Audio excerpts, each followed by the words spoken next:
and myself talking about humanitarian love. Hi, Pauline. Hi, Asel. Hi, everyone. Yes, so today the topic that Pauline picked out for us to talk about, which is success in love or success in career, which one to choose, because we seem to believe that both can't work. So we're going to talk about how to have both. And before we dive into that, maybe the question that we need to address is why do we believe that we cannot have both? Because I think that's like so common across the globe. I feel like it has no cultures, no limitations. Like whoever I coach tend to have that type of mindset most often. So why do you think, Elaine, that we have it? Where did we even get it? Let's start with that. Okay. Yes. Before going into that, I agree with you that I think it's a very common limiting belief, maybe especially in the humanitarian sector. But I want to say that it might not be conscious. Like, this is really a question for you to check. Like, do I believe this somehow? Is there this thought in the back of my mind? Because maybe you don't go around thinking, yes, of course, I cannot have both. Like, no, I don't Yeah, believe yeah. this. It might be more subtle. So it's an invitation for you to check if you have this belief. And then we're going to, yes, work into uncovering the why we would have such belief, and then how we can, what we can do to change it. So the limiting belief about us having success in both our career and love, I believe it's again comes from something very unconscious, and they can be different roots, different origin. But I think it's basically the idea that we can't have it all. That's we don't deserve it. We don't deserve to have it all. So it could be that I don't deserve it because there's something fundamentally wrong with me, like I'm not good enough. I'm not a yeah. It's difficult to it's something that is very unconscious, like this idea that there is something wrong with us that many of us carry. And so this there's something wrong with me, there's a flaw. That's different situation can have created. This can be a situation when you were very young, or it can be later in your childhood or in your teenager, but you have this belief, and because there's something wrong with you, you don't deserve, you're not worthy of having it all. So this is one possibility. Another possibility, it can be also a feeling of disloyalty towards where you're coming from. Mm. If you are coming from a family, or yeah, from a family or community where there was a lot of struggle, when you see people struggling for their career, maybe, or struggling with love, or struggling in different things, they're like, no, like I if I have it all, if I start shining, if I start having it all, it means I'm not part of the community. So there's a part of belonging that is very, very scary for us human. Not belonging, breaking the bond with where we're coming from.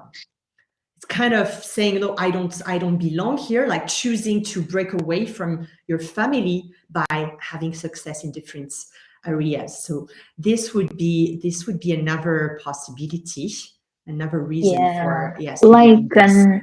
not being accepted by your community or by whoever you want to belong to, not being accepted, right? I think that's the part of it.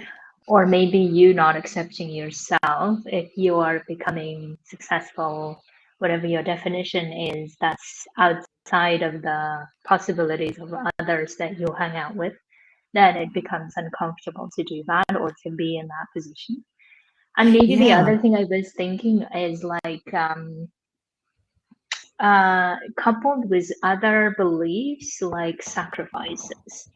I think we have a lot Mm. of that concept of success has high cost, I think is the belief, right? Essentially, it's like similar to what you're saying.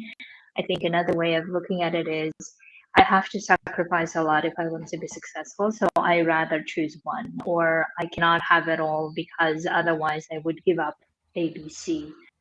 I can't do that all. Or I think a lot of women also who have children may feel like I need to be neglecting if I become successful, right? I think that's, or neglecting something. So, in other words, the cost that I'm not going to bear. So that's why we don't really allow ourselves to go forward, to be wanting all the things or to be pursuing things as successful as we might have desired.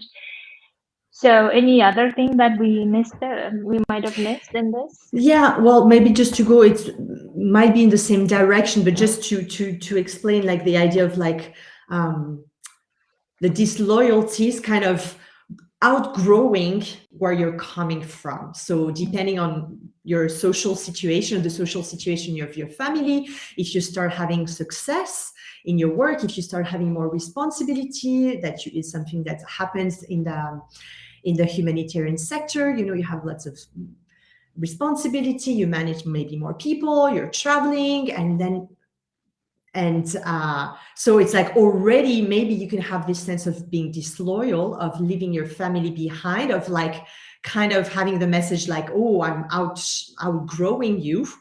Plus now you want to be also successful in love. Like, what is that? No, no, no, you cannot have it all. Already you can have this. Yeah. Let's not be too ambitious. So Yeah. this is was just to confirm more my idea, the second possibility. And a third possibility can also be a fear of this time not outgrowing but outshining, of being seen, of being too successful, of being too, um, yeah, too Having it lucky, too all. fortunate, having it all. Like it feels like a danger. There's a danger with being Yeah. seen, with being that big. Maybe we don't see it as being that big, but having it all is like, oh, it's too much. Like people are going to be. It's again an unconscious thought, but people might be jealous. People might have thoughts about this. Like there's a danger. So in those three potential routes, we are touching three fundamental things for the human. Because us human, we need at least three fundamental things. We need to feel loved. We need to feel that we belong, and we need to feel safe. So this like bigger success, like having success on different aspects of our life, work, health, love, can be threatening in a weird way. But yes, we'll have a lot of limiting belief to keep us safe from being too big, from being unsafe, from maybe losing the belonging with where we're coming from being revealed that we're not that good, that maybe there is something wrong with us. Yeah. So yeah, So these I are a think few ideas. yeah, I think we've covered a lot of grounds as to why you might be doing it consciously or unconsciously, right? And also how you can recognize it if you might be doing it in one way or another. I think at the basic level, I would say that the way that you would know it is if you're having something that you're wanting and you're stopping yourself from it without really understanding why, right? So you feel like you want something, but there is like this pull that's like, no, no, no, we can't have it, or we don't want to do it because of XYZ. Or sometimes you may not even understand why, but you feel like you're this, at the same time, push and pulled, like in this conflict, I guess, with yourself and the struggle of, okay, what should I do? Right? And there might be other ways as well that you're consciously deciding, no, I don't want to because of this and this. And, that's perfectly fine. So, whichever you choose. But we just wanted to give you some ideas of how this might be happening in your life without you realizing it. And if you want to realize it, what can you do about it? So, I think one of the things that may be also important that I was thinking to touch upon is um, what's the upside to keep believing it, right? Because even if you recognize that, yes, I'm believing that, I can have it all and this is how it is, or whatever you're justifying, so to say, to yourself, what's the upside of doing it, right? Because I think what we're essentially in that moment telling ourselves is that we want to be right, like at the core, like Pauline was saying, right? We want to be safe, we want to be belonging, and because those fundamentals are so strong that maybe we just want to be right about how we can have it all, have our peace with it, and then just telling ourselves this is how it is. what's the point, or whatever things that they might be telling us. And if you're doing that, then ask yourself why, right? Because the desires, whenever they appear or they occur in our bodies or whenever you feel them, they are usually very strong. And I believe that they appear there for a reason. And the reason being that if they are there, it means that you are capable and fully, you know, um, functioning, or no, fully able to implement them, or fully able to follow through them, or fully able to make it a reality if you wanted to. Because I don't believe that desires or wishes come within us for no reason, right? I don't think that it's just like, I don't think they would have happened if we weren't able to handle them, I guess is my message. So that's why if they are there, that means there's a reason for it. So get curious about it. So now maybe we want to chat upon the downside of that belief. I guess maybe some ideas of what happens when you keep suppressing that desire. What happens when you keep believing that, this is it. You can't have it all. I see so many examples, we tell ourselves. I see so many people who haven't done it. I only see one or two, and there's exceptions, obviously, right? This is how I used to tell myself as well. So, what would you say, Pauline, the downside of, yeah, questioning that limiting belief, I guess? You're asking the downside of having the limiting belief or of questioning it? Oh, Ah, sorry, having that limiting belief. I having mean, it. Well, yeah, keeping it, I guess.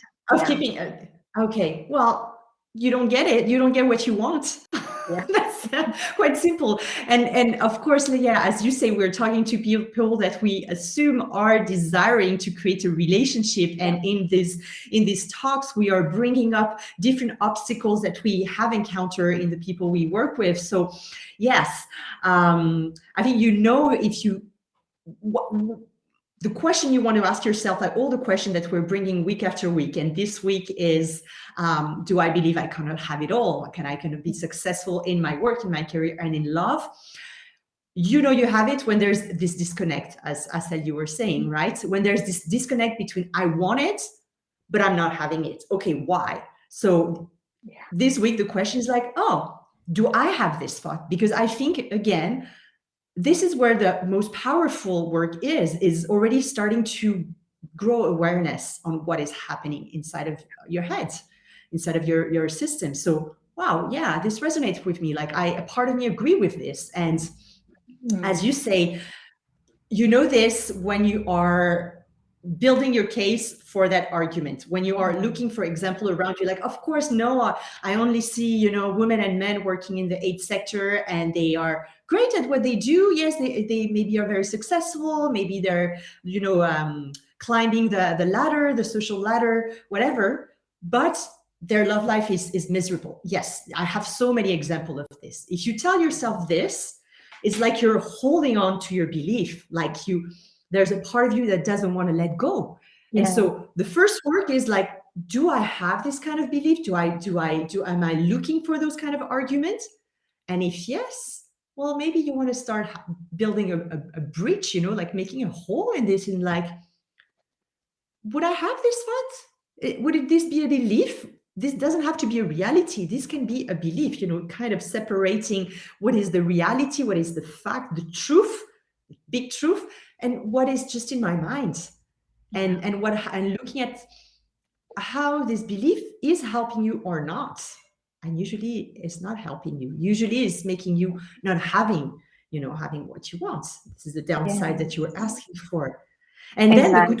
the question is, if I have this belief, what could I be really afraid of? Like, and looking at those potential origin that I had mentioned, like, am I afraid of letting my family and community behind? Am I afraid that do I think that I don't deserve it, that there's something inherently flawed with me? Am I afraid to outshine others, to take too much light on me, and to be seen, to be discovered as imposter? I didn't say that word, but yes, coming up to my mind now, imposter syndrome. So just, is there always an invitation for reflection Yeah. about your own thoughts? Yeah. Exactly. And I was just going to add to that is that sometimes we even argue that, well, this is my observation, or this is the statistics, or this is what the organization told us, this is how things are. Like divorce rate is high, or, like we always use those facts that we were presented as reason why we are right? And in that moment, you can also question yourself to say, do you really want to keep that statistic to justify why you can't create what you want, right? Because we can always use whatever statistics we want for whatever the case we're building. And especially in the humanitarian world, I feel like we're so good at explaining things away as to why things are. So let's not do that. And even if the statistics, whoever is saying whatever things, it's really in the end up to you what you're going to make that mean. And like Pauline was saying, are you going to keep attaching yourself to that belief, or you want to question that a bit? Because it's going to be uncomfortable questioning it, obviously, because questioning beliefs, especially core beliefs, are very difficult to question, because we will feel like we are shaking our system in some way, but that's okay. You can handle it. Like we said, whatever the questioning you're having, you can handle it. And the other one that I wanted to say, that the downside also maybe is that we just feel like it's a lot of work, it's hard. It means that we need to focus on so many things, right? Or we don't really have time already with one area of our life. How are we going to do it for another? These will also come up in your questioning of your belief. And I would love for you to recognize that you are in charge of creating time if you wanted to. So don't let those, like would call like excuses to stand in your way, but rather always approach this from the belief that you can have it. You can have both. You can have whatever the ones that you're desiring, because otherwise your brain will always come up with reasons. You see, this is the reason why you can, this is the reason why you can't, and it will be so easy to just give in to that, and don't do that to yourself. So I think we're touching a lot on what to do and how to have it all. Anything else that we haven't covered in terms of how could we have both? I have several points I want to touch upon, but I wanted to ask, anything else from your side? On the how to, well, I think you said exactly what's the most important is that you are in charge. I think it's very important to come back to this Yeah, responsibility and to this power that yeah, we all have over our lives, that we tend to forget, and we take those facts that we turn well, those thoughts that we turn into fact, into excuses. And the idea is like, you want both, you want to be successful in different part of your life, go for it. But yes, it's up to you to make space for that. So yes, there's just 24 hours in a day. So how can you start making space, yeah, even if you're in a mission, even if you're in the field? How can you make space a little bit? We don't ask you to make 50-50, but how can you start making space for this part of your life?